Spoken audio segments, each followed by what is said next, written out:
L'une des causes profondes et lointaines de la pauvreté en Afrique se trouve dans l'esclavage. Tant la traite négrière que la traite arabo-musulmane. Dans tous les cas, aujourd'hui, la notion d'esclavage, peu importe la forme dans laquelle elle se trouve, est quelque chose qui est fortement condamné à l'unanimité un peu partout. Et pourtant, il existe encore, selon moi, une forme d'esclavage moderne que j'appelle la fuite des cerveaux noirs. Le fait qu'aujourd'hui, la population africaine fuit de plus en plus son continent pour aller en Europe, pour y travailler, pour y vivre ou pour la recherche d'un avenir meilleur, fait partie des raisons qui, aujourd'hui, contribuent à maintenir l'Afrique dans la pauvreté. L'une des différences majeures entre l'ancienne et le nouvel esclavage, c'est que l'ancien se faisait de manière forcée. Le nouvel esclavage se fait avec la volonté, la participation, soit des États africains ou alors même simplement des individus, les individus autant pour moi qui émigrent et quittent le continent. Dans cette vidéo, on va en parler parce que c'est clairement quelque chose qu'il faut rapidement freiner ou du moins renverser. C'est parti! Salut, moi c'est Philippe d'Investir au pays. Au travers de cette chaîne, j'accompagne la diaspora africaine dans l'entrepreneuriat et dans l'investissement parce que ce sont deux leviers d'action sur lesquels on peut s'appuyer pour pouvoir inverser la tendance en Afrique et contribuer au développement.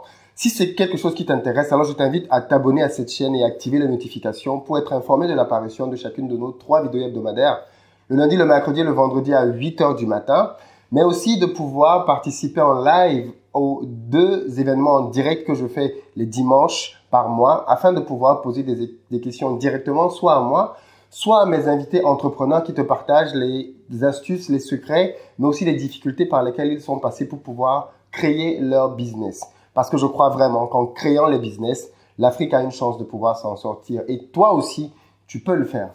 La deuxième chose que tu peux faire, c'est aller dans la barre de description et cliquer sur un lien pour pouvoir recevoir gratuitement un petit livret que j'ai écrit intitulé « 10 bonnes raisons de devenir entrepreneur ».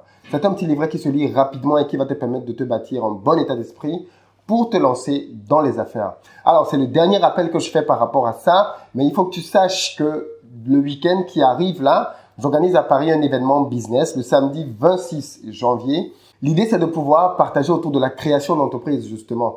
Comment faire pour pouvoir créer des entreprises rentables? Je vais y partager avec toi mes secrets et astuces, comment j'ai fait pour créer des entreprises qui ont échoué, ce que j'en ai appris et ce que je fais aujourd'hui et qui marche clairement tant en Occident qu'en Afrique. Bref, je ne t'en dis pas plus, va dans la barre de description. Il y a un lien pour que tu puisses réserver ta place. Il reste vraiment juste quelques places pour que tu ne puisses rien manquer de cette journée et que toi aussi tu aies les outils pour qu'en 2019, clairement, tu puisses contribuer à devenir une solution et pas simplement un consommateur de plus. Cette annonce est valable aussi pour les gens qui me suivent depuis la Côte d'Ivoire ou depuis le Bénin parce que comme tu le sais déjà certainement, je viens en Côte d'Ivoire et au Bénin pour pouvoir organiser mes conférences business. Donc, vas-y aussi pour réserver ta place. Tu as 2 liens qui vont te donner les informations pour que tu puisses réserver ta place pour pouvoir participer à la conférence business que j'organise à Abidjan le samedi 2 mars et celle que j'organise à Cotonou le samedi 9 mars. Il est question de pouvoir partager avec toi des techniques qui vont te permettre de pouvoir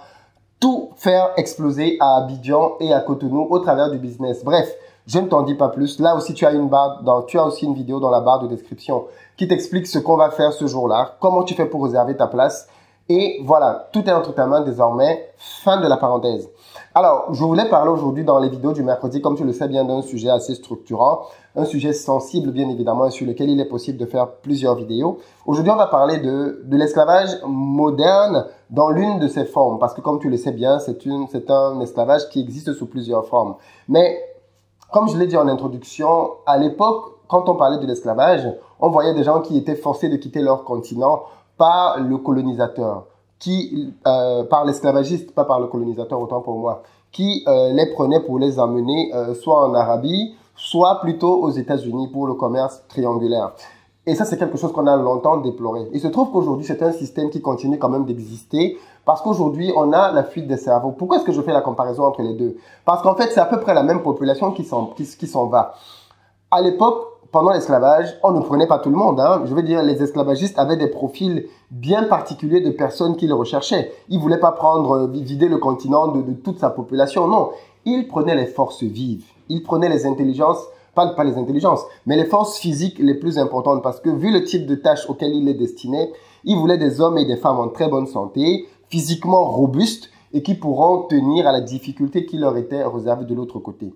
Aujourd'hui, qui sont les personnes qui quittent le continent africain? C'est aussi là les forces vives du continent, parce que la plupart du temps, les gens qui quittent l'Afrique pour venir s'installer en Occident, ce sont souvent parmi les personnes qui ont de très bons profils, des personnes très intelligentes, parfois même déjà qualifiées, comme on va le voir par la suite, et qui quittent l'Afrique, du moins désertent l'Afrique au profit de l'Europe, avec pour but de pouvoir y trouver un avenir meilleur. Déjà d'emblée, un chiffre pour commencer. Chaque année, le continent dépense environ 4 milliards de dollars pour pouvoir payer des experts étrangers qui vont fournir leurs compétences pour pouvoir soulager l'hémorragie des cerveaux africains qui se sont en allés du continent.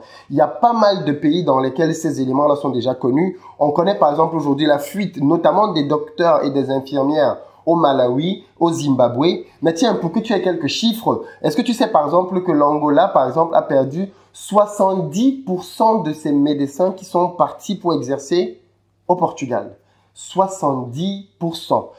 Prenons le Congo-Brazzaville. Par exemple, le Congo-Brazzaville, quant à lui, a perdu 43% de ses médecins qui, eux aussi, sont partis pour pouvoir travailler ailleurs. Tu as d'autres chiffres tout aussi alarmants. Prenons le Cameroun. On dit qu'aujourd'hui, le nombre de médecins camerounais qui travaillent en France est supérieur à la totalité du nombre des médecins camerounais qui travaillent au Cameroun. C'est incroyable, parce que quand on parle de la fuite des cerveaux, il faut que tu te rendes compte quand même qu'on est en train de parler d'un phénomène très très très grand. On n'est pas en train de parler de 2-3 individus qui quittent leur famille après le bac. On parle de vague après vague de personnes qui quittent le continent, et le pire, c'est que ce sont des personnes qui ont déjà été formées. Certaines d'entre elles, notamment pour ce qui concerne les médecins, ont été formées sur le continent. Alors, il se trouve que malheureusement, pourquoi est-ce qu'ils partent? Parce que là aussi, il y a plusieurs raisons à cela. Il ne faut pas juste dire que les gens partent pour partir. La première chose, c'est qu'ils partent parce qu'il n'y a pas de bonnes conditions de travail sur place. Je ne sais pas si tu as déjà entendu parler de ça, mais il y a énormément de scandales dans plusieurs pays africains, d'erreurs médicales, ou alors même de personnes qui meurent parce qu'il n'y a pas de dialyse. Ça, c'est quelque chose qui tue énormément de personnes en Afrique. Des gens qui meurent parce que le plateau technique des hôpitaux est très faible. Et l'un des moyens de pouvoir l'identifier, c'est le fait que tous nos ministres, nos dirigeants et même les hommes d'affaires, dès qu'ils ont un petit mal de tête, prennent un billet d'avion pour une évacuation sanitaire. Quand c'est possible, bien évidemment, c'est payé aux frais de l'État. Quand c'est un privé, il le paye à ses propres frais.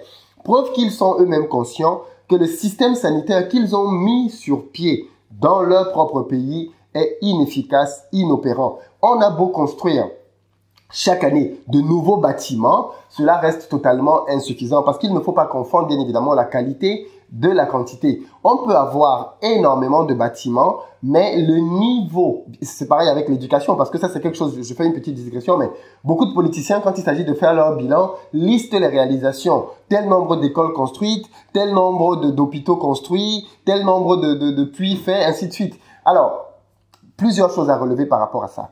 La première chose, c'est qu'effectivement, la qualité ne signifie pas, la quantité ne signifie pas la qualité, c'est-à-dire que tu peux construire 10 hôpitaux. Mais si dans aucun de ces hôpitaux-là, on ne peut opérer le cerveau, eh bien, malheureusement, chaque fois que quelqu'un aura un problème au cerveau, il va mourir. Donc, c'est bien d'avoir la quantité, mais il faudrait que la quantité des hôpitaux puisse répondre aux besoins et à la technicité dont il est question, mais de manière très simple, dans le pays. Deuxième élément par rapport aux quantités, c'est que les quantités ne suivent pas la démographie. Parce qu'en fait, il ne faut pas juste dire on a construit 10 écoles, on a construit 20 écoles. Non, il faut dire quel est le nombre d'élèves qu'il y a par salle de classe. C'est ça le vrai indicateur. Parce qu'en fait, pourquoi est-ce qu'on nous trompe en nous donnant quelques faux chiffres? On peut te dire, on a construit 10 salles de classe ou 10 hôpitaux, mais en fait, les 10 hôpitaux sont quand même pleins du matin au soir à craquer et il n'y a pas assez de personnel pour pouvoir soigner ces gens-là. C'est bien la preuve que les 10 hôpitaux ne suffisaient pas en fait. Il fallait en construire peut-être 100. Alors s'il faut construire 100 hôpitaux ou 100 écoles pour pouvoir avoir un niveau satisfaisant et que tu en as construit 10, en fait, tu n'as pas fait grand-chose. Mais quand tu viens juste et tu nous dis que tu as construit 10 hôpitaux, on peut avoir le sentiment que tu as fait quelque chose d'énormissime. Ça, c'est faux. Dans le domaine médical particulièrement, les hôpitaux se classent par niveau en fonction de ce qu'ils sont capables de pouvoir gérer. Donc oui, il y a plusieurs hôpitaux effectivement qui sont construits dans des capitales en Afrique, mais quel est le niveau de performance de ces hôpitaux-là? Quels sont les cas qu'ils peuvent soigner? Et l'un des indicateurs devrait être justement la fiabilité que les autorités ont dans ces hôpitaux pour s'y soigner eux-mêmes. Tant que nos chefs d'État se soigneront à l'étranger, ce sera la preuve parfaite que les hôpitaux que nous avons ne sont pas assez performant. Mais revenons donc sur la fuite des cerveaux. Je disais que les gens partent parce que les conditions de travail ne sont pas souvent bonnes, c'est-à-dire que le matériel que tu utilises est désuet, ou alors, deuxièmement, parce que les rémunérations sont excessivement faibles. C'est-à-dire que, je veux dire, quand quelqu'un fait des études, qu'il a une compétence, le but c'est de pouvoir vivre de sa compétence et généralement de pouvoir vivre à l'aise avec sa compétence. Tout le monde n'aspire pas à être multimilliardaire.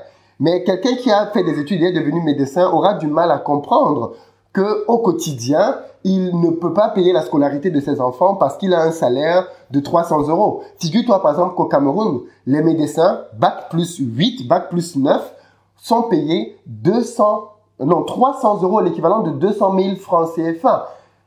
Mais bon sang, c'est incroyable. Je veux dire, il suffit qu'il traverse la Méditerranée pour que son salaire soit multiplié par 10. Et même par 10, 3 000 euros en France, non. Je veux dire, les médecins en France qui commencent, c'est autour de 5 000 euros. Mais comment penser donc que, je veux dire, il faut être suicidaire, quoi, pour se dire, je vais rester dans un environnement dans lequel je sais que je suis mal payé, je ne parviens pas à subvenir aux besoins de ma famille, alors qu'il y a d'autres pays à côté, justement, qui ont besoin de mes compétences et sont prêts à me payer beaucoup, beaucoup plus cher. Donc, il y a cet aspect-là qui est important. Maintenant, il y a un deuxième volet qui est aussi quand même à prendre en considération, c'est que quand tu as fait des études, tu as envie de vivre dans un certain environnement, dans une certaine ambiance. Et malheureusement, dans beaucoup de nos pays, même quand les gens sont bien payés, on attend d'eux qu'ils puissent fermer leur bouche et ne jamais critiquer les gouvernements. Donc, par exemple, si un médecin, parce qu'il est bien payé dans son pays, constate que tel système est défaillant et que l'État ne répond pas aux normes ou ce qui devrait être fait, il ne peut pas parler.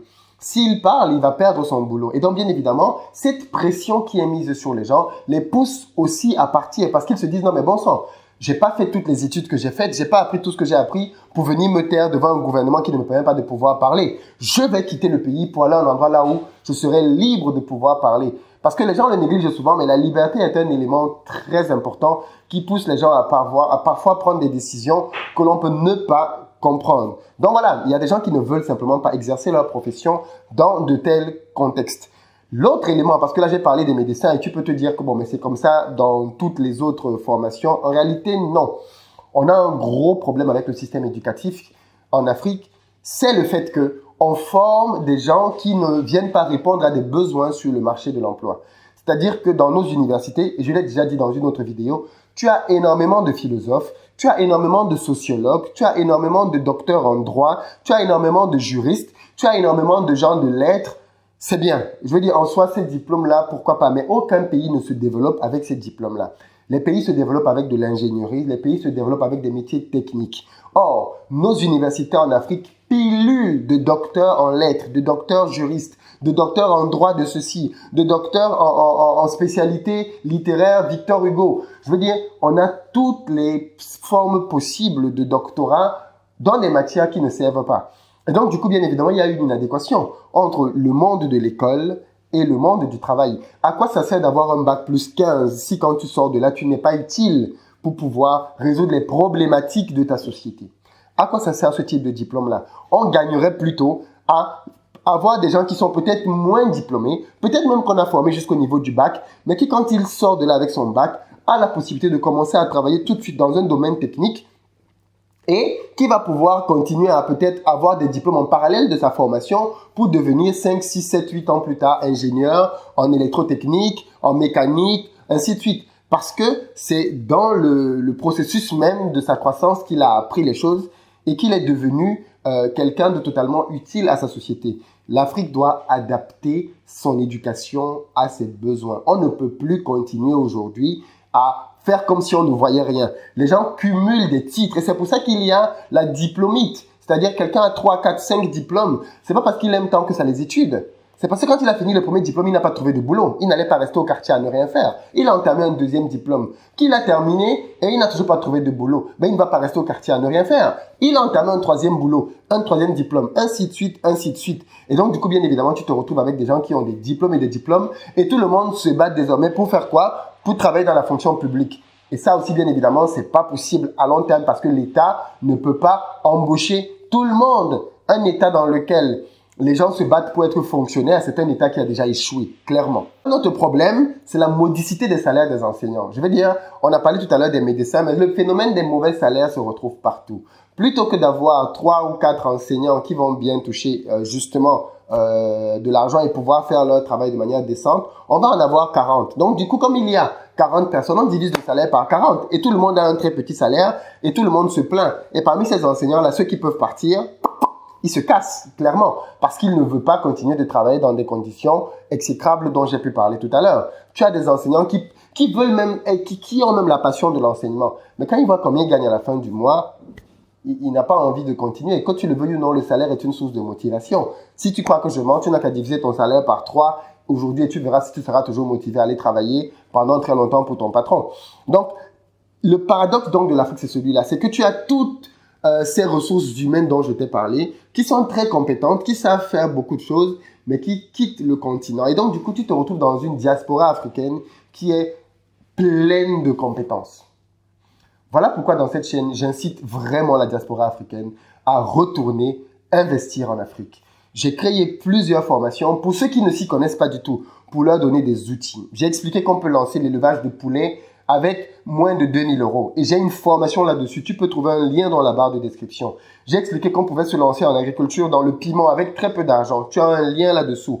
J'ai expliqué que tu pouvais faire de la pisciculture. Tu as un lien là-dessous pour te former. J'ai expliqué qu'il y avait énormément de cultures dans lesquelles on pouvait faire des choses et commencer à générer de l'argent, créer du travail sur place et contribuer ainsi à développer l'Afrique. C'est possible et la diaspora doit pouvoir clairement prendre ses responsabilités. Donc, c'est bien d'avoir les compétences que tu as aujourd'hui, mais il faudrait pouvoir trouver le moyen de les rendre disponibles pour le continent africain. Alors, il faut trouver le moyen, mais quand quelqu'un a vécu dans la diaspora, et ça je le comprends aussi, quand quelqu'un a vécu dans la diaspora et qu'il s'agisse de rentrer au pays, il ne pense pas simplement à lui. Généralement, il pense à sa famille et à ses enfants. Donc, il se dit, mais mes enfants vont aller dans quelles écoles sur place? Qu'est-ce qu'on va leur apprendre là-bas? Mes enfants vont se soigner où quand ils seront malades? Est-ce qu'il y a des hôpitaux sur place? Donc, forcément, pour que quelqu'un de la diaspora rentre s'installer en Afrique, quand il a déjà une famille, il se pose un certain nombre de questions et je pense que c'est légitime. Si toi-même tu as une femme et un enfant, c'est normal que tu penses à quel avenir tu vas leur donner là-bas. Et si tu es plutôt une femme, c'est normal que tu te poses ces questions par rapport à tes enfants ou par rapport à ton conjoint. Donc, c'est normal. Ce sont des choses qui, à mon avis, ne méritent pas qu'on crache ou qu'on crie sur la diaspora en leur disant « vous n'aimez pas l'Afrique » ou « vous ne voulez pas retourner en Afrique ». Non, c'est faux. Si tu te mets à sa place et que tu vois la situation dans laquelle il est, venir avec sa famille, surtout dans un environnement dans lequel il ne garantit pas la santé de ses enfants, ou alors même simplement, il y a des pays en Afrique où il n'y a même pas d'eau potable au robinet. Enfin, il y en a même beaucoup dans ce cas-là. Je veux dire, c'est normal que quelqu'un se pose la question. S'il a vécu pendant 10, 15 ans dans un environnement dans lequel il y a de l'eau potable, on ne se pose même plus cette question-là. C'est normal qu'il puisse réfléchir à rentrer pour pouvoir être dans un environnement dans lequel il n'aura pas d'eau potable, il n'y aura pas de santé pour ses enfants, la médecine, il n'y aura pas plein de choses basiques qui font que quand tu vis en Occident, tu ne te poses pas certaines questions parce que les éléments sont là.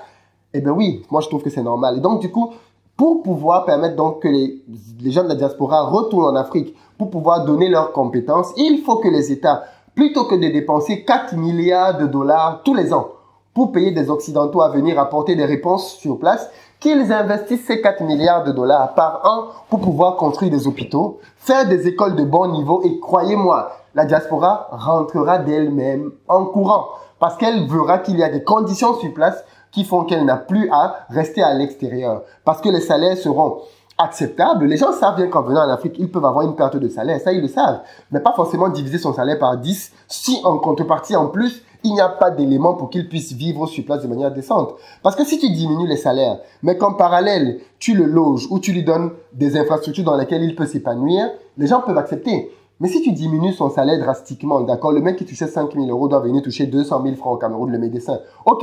Et en plus, quand son enfant est malade, il n'y a pas où le soigner, il n'y a pas d'eau potable. Je veux dire, tous ces autres éléments qui vont faire qu'il va dépenser énormément d'argent. Qui est fou pour accepter ce genre de deal? Personne.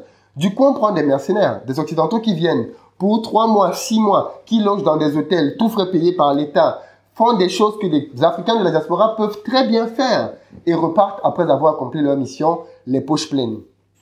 Les Africains ne sont pas des mercenaires par rapport à leur continent. Donc, ils ne peuvent bien évidemment pas faire ce genre de choses. Donc, je pense que c'est un sujet qu'il est important que l'on puisse voir ensemble, que l'on puisse clairement se positionner pour voir qu'est-ce qu'on peut faire en tant que diaspora pour pouvoir inverser les choses. Ne pas attendre nos gouvernements parce qu'on sait tous très bien que c'est très très difficile d'obtenir de nos gouvernements des changements significatifs.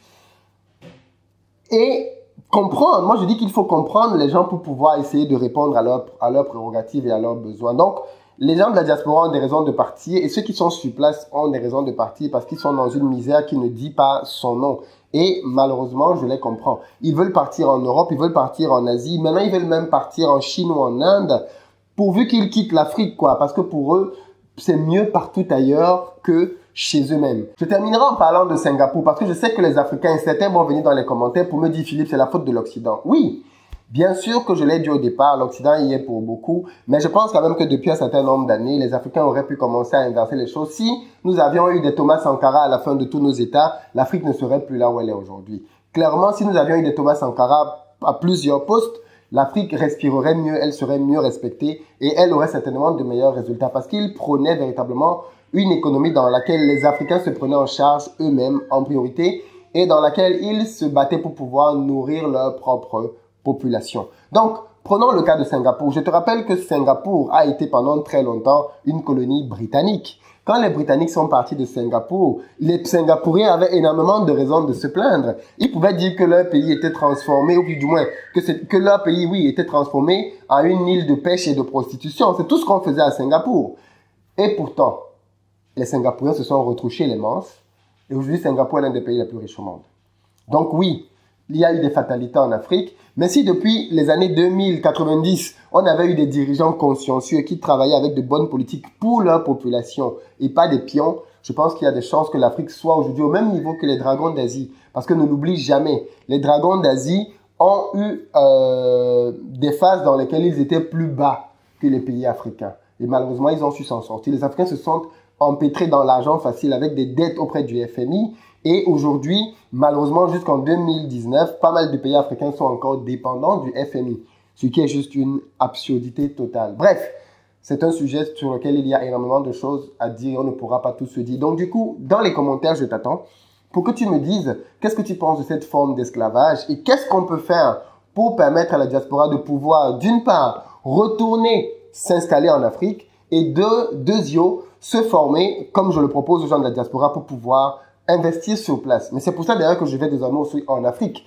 pour pouvoir former les gens sur place. Parce qu'il faut que les gens sur place qui ont un peu de moyens arrêtent de penser à venir en Europe comme si l'Europe était l'Eldorado, mais réalisent clairement que sur place, ils ont les moyens de faire des choses pour pouvoir faire que la vie s'améliore là et qu'eux-mêmes, ils y tirent leur compte en gagnant pas mal de sous. Donc rendez-vous à Abidjan, rendez-vous à Cotonou pour la première phase à la fin du mois en début mars. Et les autres pays, je viendrai par la suite. Mais croyez-moi, je compte bien faire le tour des pays francophones pour y faire des conférences business et par la suite créer des académies dans lesquelles je vais former les gens pendant un certain nombre de temps pour pouvoir faire des leaders de demain qui créeront des emplois sur place dans leur pays d'origine. C'est l'objectif d'investir au pays en 2019 et je compte sur toi pour y parvenir en partageant les vidéos, en laissant des commentaires.